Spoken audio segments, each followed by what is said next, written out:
Okay, this will be part 2. Okay, in the first half of this video, we were discussing paracord, the length and strength. What I like about this one in particular is that it's wrapped in plastic, so you can keep it in your pocket if you happen to get wet, like falling into a creek or etc.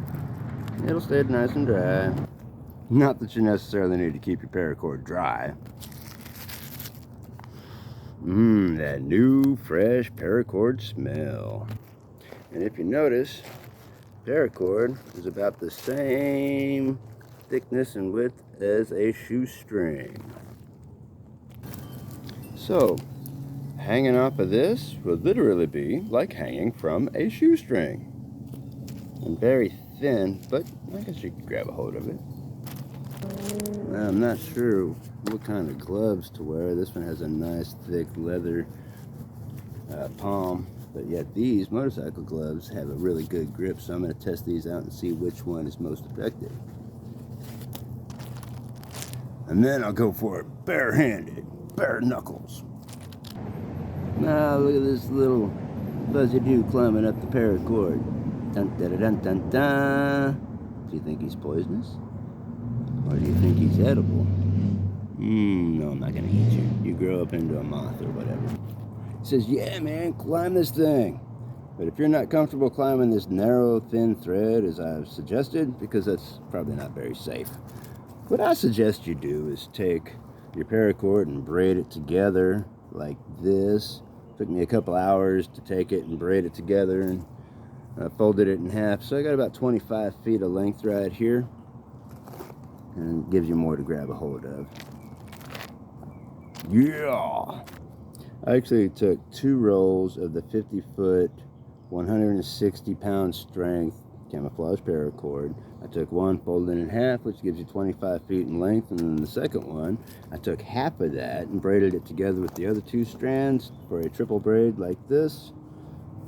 And just kept that process going. Like I said, it took a couple hours, but I left the other half of the second roll of paracord. That way, once you have the knot up on top with your toggle, you'll have this extra string that you can have hanging down for your release switch, if you will. That way it's not stuck to the branch and you don't have to cut it off and lose it. Theoretically, you should be able to pull it back down. I'm going to test that theory too.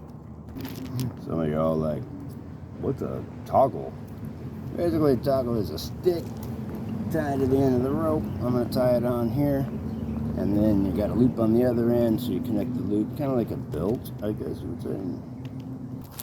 And if you don't know how to braid, you basically just crisscross them over and over like this. And pull it tight. It helps if you have this secured against something that you can pull against. But anyways, that's a quick little example of how to braid. Not the best example, but anyways, we're going to use these strands to tie to the toggle stick. Yeah, and this is a good weight for a throwing stick. All right, so I got it kind of tied to the stick like that, as you see. Sounds like rain. Hear that? Somebody's eating chips. Alright, so I wasn't sure exactly how to tie the knot, but I don't think it will come off. That is to say, it should not. Should not, and hope it would not. And a couple of knots. I mean, 2 knots. Man, you hear that lightning? Woo, it's still rumbling. Now I'm about to climb up a metal pole. Was that a warning not to do that?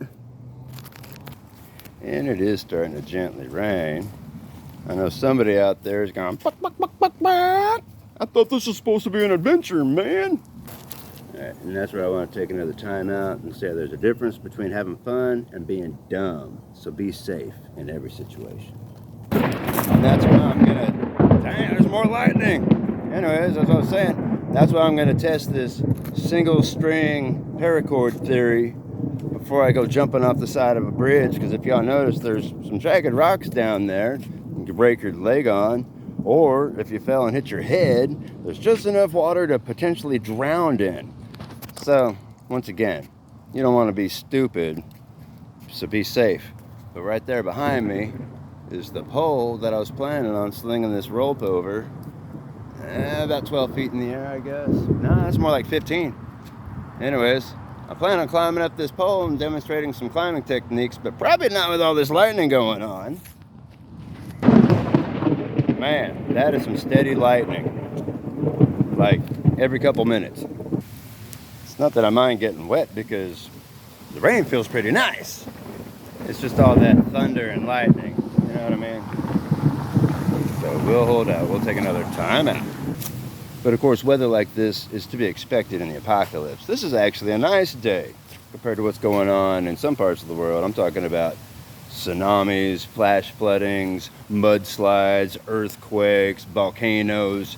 This was all prophesied in the Bible, in case you didn't know. So we'll get back to the climbing here in a moment, or maybe tomorrow. Waiting patiently in the rain. And I may point out the obvious: when it's raining outside, you don't get quite as wet when you're standing under the trees. It creates a natural cover for you. Whereas if you're standing out in the open, you're going to get a lot more wet. This is beautiful weather. It's a beautiful day, yeah. Just waiting for the rain. Actually, it's good that it's raining. Yeah. Taking a shower. A rain shower.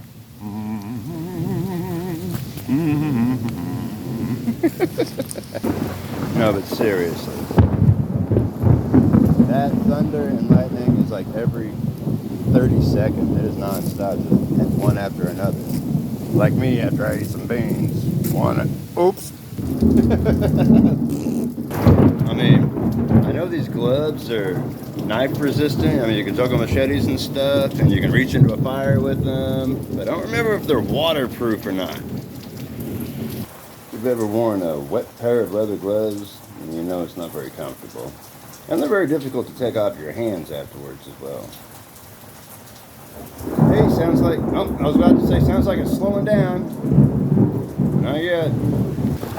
Man, so as soon as the thunder and lightning slows down, I guess I'm just going to do this bare knuckled and in the rain.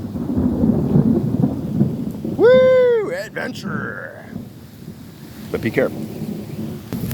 By the way, unless you're a trained professional, don't try to juggle machetes or axes and stuff like that, even while wearing gloves. I actually do happen to know how to juggle machetes, but that's another story. It's actually how I sliced this finger right down the middle when I was 13 years old, and of course I didn't tell my mom about it, because I didn't want her to freak out, so it didn't heal all the way, and then a few weeks afterwards I was roller skating, and I fell, and of course it split open. Memories! So the moral of that story is, don't take unnecessary risks, especially if it's just for entertainment. But the point that I'm trying to get to with this whole video about climbing and making the rope and all of that is that if you are in an extreme emergency apocalyptic situation, then something as simple as grabbing some pine needles off of a branch may require some effort. You may have to climb after it, or to retrieve some water, you may have to climb off of a bridge, and you may encounter certain things along the way. So, danger, danger! Be careful, always. Alright, so depending on your level of survival mentality, a nice rainy day like this is perfect weather to go out frog hunting. You can make what's called a frog gig by sharpening the end of a stick, splitting it in 4, and then taking another stick or 2 sticks to split those wedges open, and then just basically use it like a spear to get your frogs. Ribbit, ribbit, yellow lunch. So it's still thundering, but I think all the lightning is past, so I may try to climb this pole now. So I've loosened up all the cordage here, about 25 feet. Now the part that I mentioned is inside this bundle. I've got it held together with some hair ties. Hair ties are a multifunctional tool. If you don't have any hair, you can still use them to hold things together. So I'm going to undo this, because this is where the loop for the foothold and also for the toggle. See, I got the loop. loop wrapped around the extra quarters that I was telling you about. This will be to pull it back down. So the goal is, as you'll see, hold on. Let's try and do this before 5 o'clock traffic because this road tends to get busy. So hopefully we don't get interrupted. Just bear with me. Okay, so the idea is to take your stick right here, the toggle, which is tied to the end of the rope, and throw it over the pole, okay? So you gather up your excess quarters, that way you can release it when you throw it. And dragging it, so here we go. Alright. And give it a few shakes.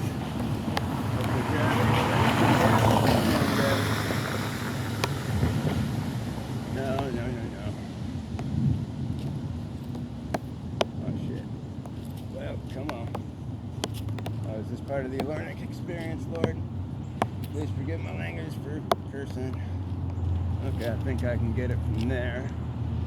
Alright, so can you see it hanging? I got it stuck in the air. I'm gonna have to jump to get it, see?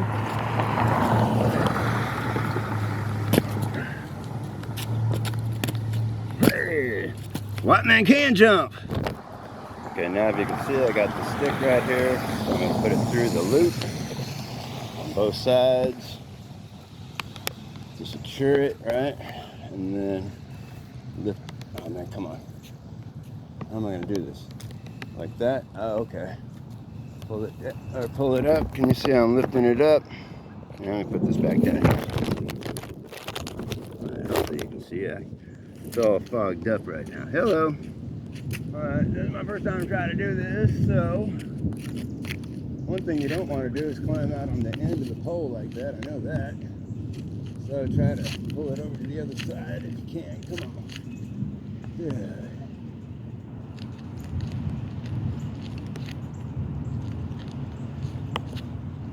Well, alright. I guess this is an example of the difficulties you can encounter while trying to throw a simple rope over a branch. Because if you saw the first half of the video, there was a tree that was shaped like that. It had that arm coming out. Rather than climb out on the end of that limb as I was joking, you don't want to do that because the branch is going to snap. Ah! You'd be falling about 25 to 30 feet and hurt yourself. So as I say and repeat, please be safe and be careful. And God be with you. God be with us all. Well, I may have to cut this experiment short because it just got all tangled up. I was lucky to get it back down. And I don't want to end up dangling on top of that, or from the end of that going, help, help, and people driving by pointing going, ha ha. Because people are cruel like that. They're cold-hearted people. The world is full of them.